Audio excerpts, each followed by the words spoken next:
Hello, my name is Sarah Walters, and I am doing a presentation on heart-healthy diet and exercise. So the environment that I would make a welcome sign in front of the room where I present, and inside there would be a table with various fruits and vegetables for anyone who would like to come to eat prior to and after the presentation. This topic is important because the obesity rates, along with the diagnosis of heart diseases, are rising in the United States. Many families are unsure of how to maintain a heart-healthy diet and exercise regimen.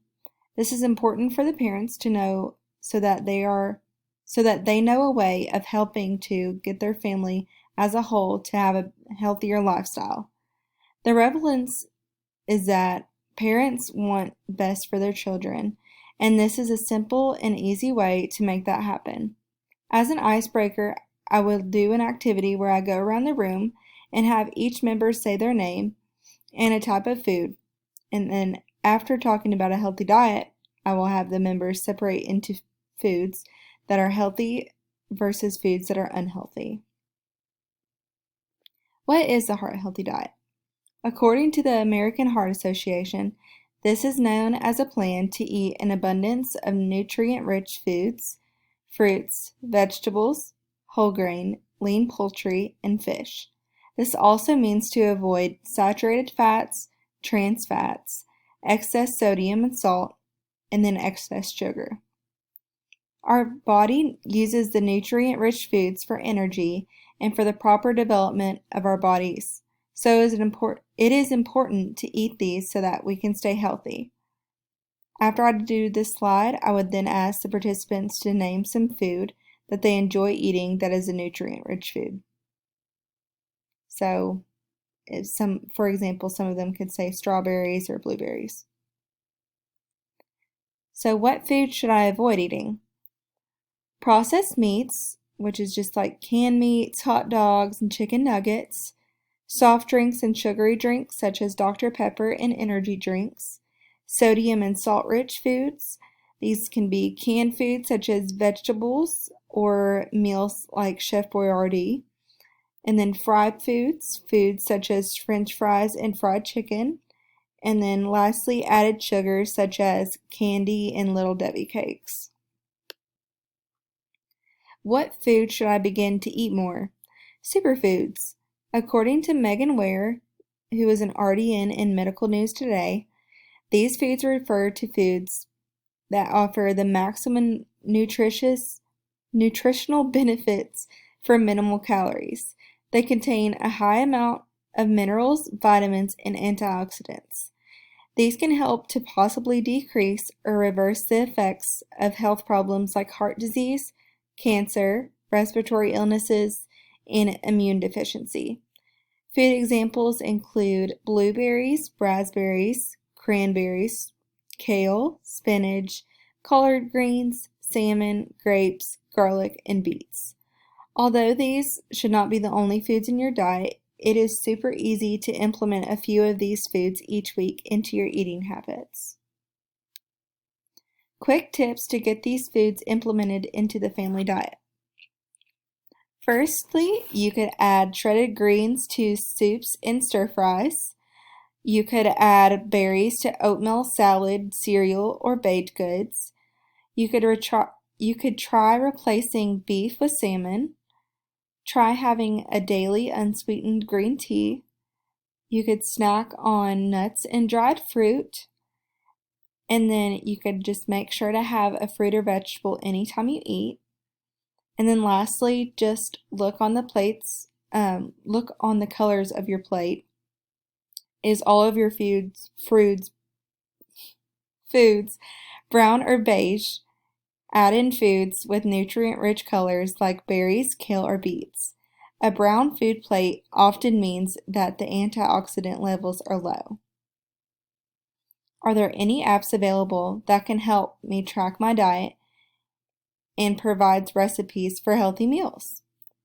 There are some healthy recipe apps. These include Mealtime, meal plans, and recipes, emails, and then Melfi, which is the easy, healthy recipes. And then there are some diet intake tracker apps, including MyFitnessPal and MyPlate. And then after discussing some of these apps, I would give each parent a handout with these app QR codes for both the Apple App Store and then the Google Play App Store. What is heart healthy exercise? Heart healthy exercise is exercises and activity that can help to keep the heart healthy. Being more active benefits everyone and helps us to live longer and healthier lives. Here are some of the huge benefits of exercising. There is a lower risk of heart disease, stroke, type 2 diabetes, high blood pressure, dementia, and Alzheimer's, along with several types of cancers and some complications of pregnancy. You also have better sleep, including improvements in insomnia and obstructive sleep apnea. There is improved cognition, including memory, attention, and processing speed. And then there is less weight gain, obesity, and related chronic health conditions. At the end of this, I would give the parents a handout with the research showing the benefits of exercising. How much exercise is recommended for kids? This information is obtained by the Physical Activity Guidelines for Americans, 2nd edition. Children 3 to 5 years old should be physically active and have plenty of opportunities to move throughout the day. Kids 6 to 17 years old should get at least 60 minutes per day of moderate to vigorous intensity physical activity, which is mostly aerobic. Include vigorous intensity activity on at least 3 days per week. Include muscle and bone strengthening, which is weight-bearing activities, on at least 3 days per week also. And then lastly, increase amount and intensity gradually over time. So don't just go crazy whenever you first start. How much exercise is recommended for adults? This information is also obtained by the Physical Activity Guidelines for American 2nd edition.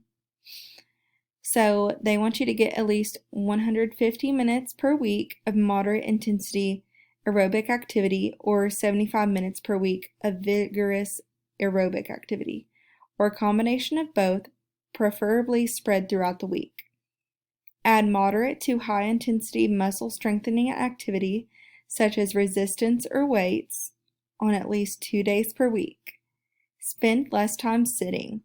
Even light intensity activity can offset some of the risk of being sedentary.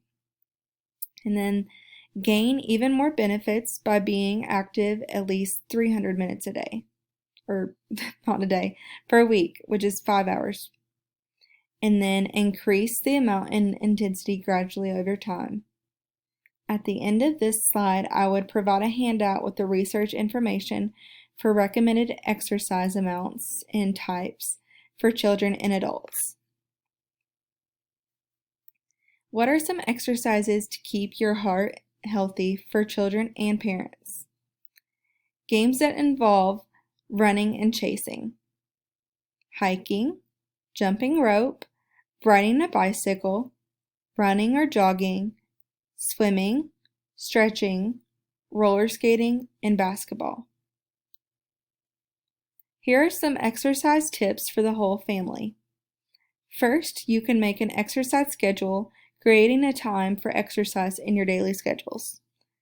Next, you could plan vacations around fitness fun, for example, biking on the beach or a lake. And then you can make use of community resources like the YMCA or local indoor gyms and pools that offer programs for families to participate in, such as family swim nights or open track/gym hours. Then there is also dancing, so this can just be a fun way to play some music and just dance around with your family. And then there's you could join a sports program. Kids can get involved in school sports, and parents could join a local sports league such as tennis. At the end of this slide, I would give brochures of local community resources such as the YMCA that lists the family programs that they could participate in and the times. Are there any apps available for exercise ideas or ways to track my fitness? So for exercise ideas, there is an exercise at home workout app. There is a Sworkit fitness and workout app, and then there are kids morning exercises app. And for fitness tracking, there is MyFitnessPal, Pacer pedometer, and sleep tracker. Or you could purchase a Fitbit or Apple Watch to help with fitness also. At the end of this, I would give each parent a handout with these QR codes for both the Apple App Store and Google Play App Store. And these are just some of my sources that I use to help collaborate my presentation. Yes, this is my presentation on heart healthy diet and exercise.